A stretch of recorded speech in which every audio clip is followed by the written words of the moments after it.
Women empower ministry Smriti Irani के पास है। मामला महिलाओं का है। मैडम गई है, फिल्म देखकर बाहर निकल करके कहती है कि सूबे की कोई भी सरकार या सूबे का जिस सूबे का मुख्यमंत्री से बैन करेगा यह माना जाएगा कि वो महिला हिंसा के साथ है। क्यों नहीं मैडम, हम ये मान ले कि आप महिला हिंसा पर कोई बयान दे नहीं रही है तो आपकी ये चुप्पी, आपका ये समर्थन भी महिला हिंसा के साथ है। फर्क पड़ा है इंसाफ की चमक को, फर्क पड़ा है न्याय की धुरी को, क्योंकि भारत पहली बार, काले दिवस पहले भी प्रोटेस्ट में मनाए गए होंगे, संसद के बाहर न जाने कितनी बार काली पट्टियों का प्रदर्शन किया होगा, लेकिन इतिहास गवाह है पहली बार इस देश में बेटियां काला दिवस मना रही हैं। और अगर इस देश की बेटियां काला दिवस मनाएगी, इस देश की लक्ष्मी काला दिवस मनाएगी, इस देश की रानी लक्ष्मीबाई काला दिवस मनाएगी, तो लगता है कि भविष्य में अंधकार हो जाएगा। कोई जांच एजेंसी बची नहीं। क्या नरेंद्र मोदी देश के प्रधानमंत्री होकर अब ये भी जांच करेंगे कौन आरोपी है कौन नहीं? मैं मानता हूं उन्होंने ये बयान दिया था कि कपड़े देखकर हम आरोपी पहचान लेते हैं, लेकिन ये सवाल कपड़े देखने से काम नहीं चलेगा। जांच एजेंसी को अपना काम करना होगा।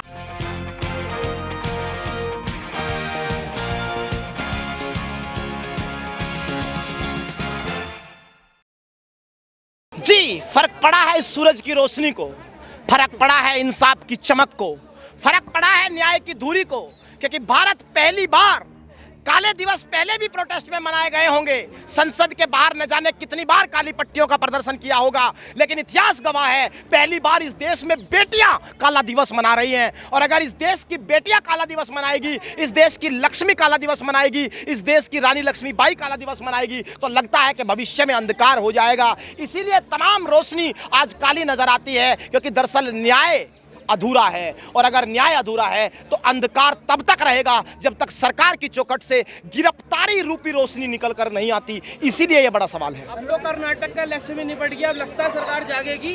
देखिए, हमें लगता है कि कर्नाटक इलेक्शन मुद्दा नहीं था, सरकार पहले भी जागी हुई है, जागी है तभी तो बचा रही है। सॉरी होती तो गिरफ्तारी हो जाती। भाई कानून क्या कहता है? कानून कहता है गिरफ्तारी होनी चाहिए।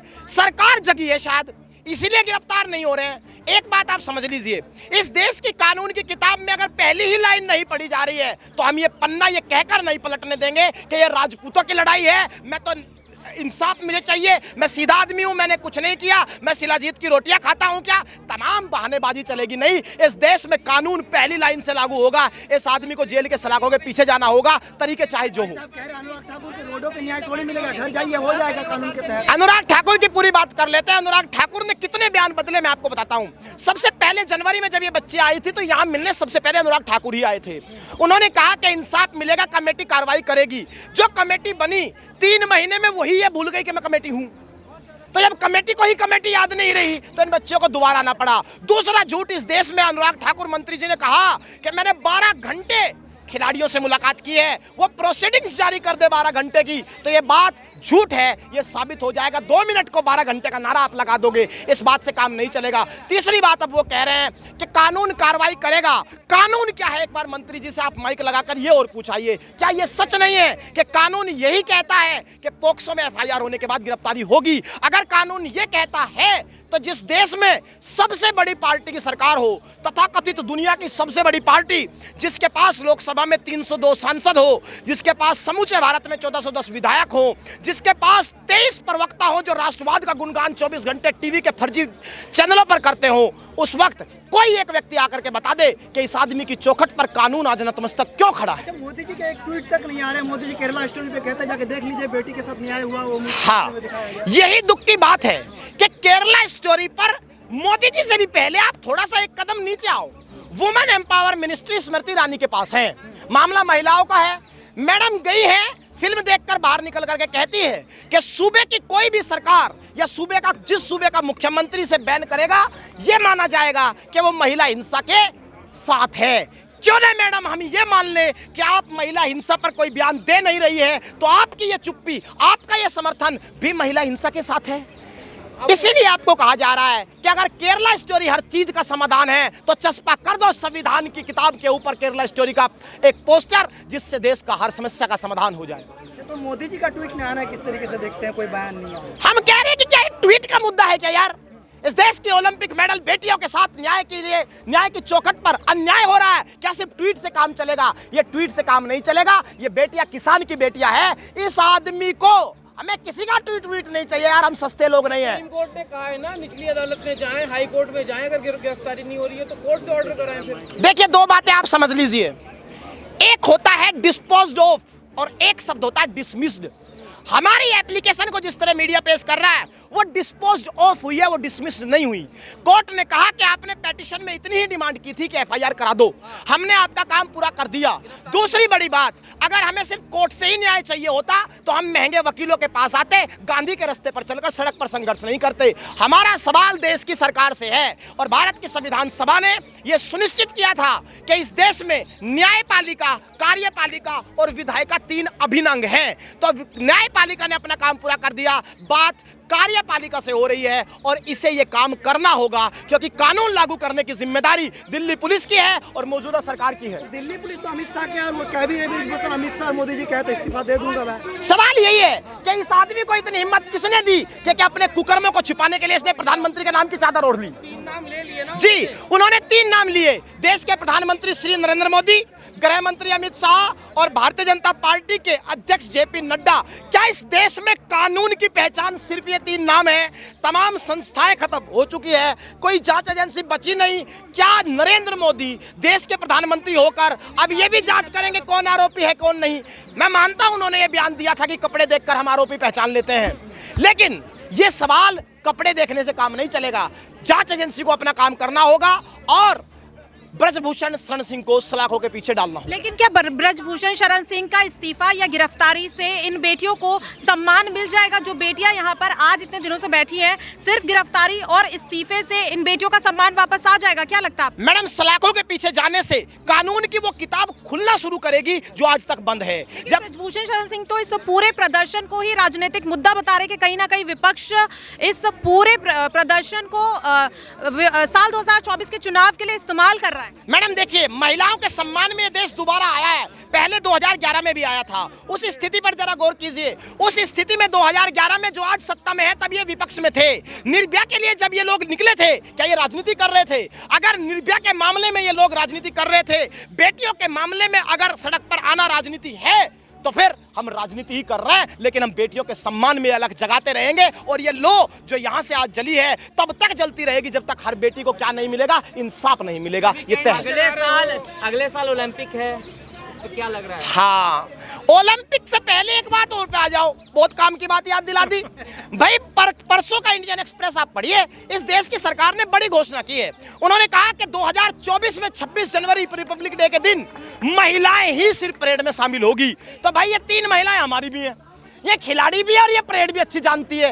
अगर सरकार इस मामले में इंसाफ नहीं करती तो किसान आंदोलन में भी 26 जनवरी को इतिहास लिखा था। ये बेटियां लाल किले की प्राचीर से इस देश के प्रधानमंत्री से पूछेगी कि कानून की वो कौन सी कमजोरी थी कि ब्रजभूषण शरण सिंह की चौखट पर जाकर उसने घुटने टेक दिए थे। ये बेटियां पूछेगी कि जब सूरज उगता था, जब इस देश में बेटी पढ़ाओ बेटी बचाओ का नारा लगता था, उस वक्त जंतर मंतर की सड़कें से खिड़कियां बंद प्रधानमंत्री कार्यालय की क्यों हो गई थी? ये बेटियां पूछेगी कि हर नन्ही गुड़िया को इंसाफ कब मिलेगा। मोदी जी उसी लाल किला से तो बेटी बचाओ बेटी पढ़ाओ की बात कर। हाँ, उसी लाल किले से ये भी करेंगी।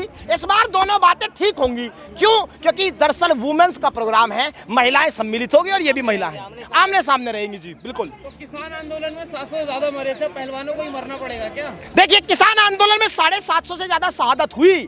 देश ने पहली बार ऐसा देखा है कि इस देश में कोई आदमी किसानों के ऊपर जीप से रौंद सकता है। एक बात आप जीन लीजिए, जब तक इंसाफ नहीं होगा, शहादत छोटी चीज है उस गुड़िया के लिए, उस छोटी बच्ची के लिए जिसकी आंखों में हिम्मत इंसाफ की लो जलानी है। वो छोटी बच्ची शायद जानती भी नहीं होगी कि जंतर मंतर की किसी धरती पर तेरे लिए लड़ाई लड़ी जा रही है। उसके लिए अगर शहादत भी हो जाए तो सस्ती है, लेकिन उसे हिम्मत और न्याय दिला कर जाएंगे। आंदोलन की भी अक्सर रोड पे आ गए हैं। है जी। ब्रजभूषण के समर्थक भी रोड पे आ गए। हाँ, अब सुन लो बात, दो बातें हैं इस मामले में जो सवाल आपने पूछा है ब्रजभूषण सिंह के समर्थक का।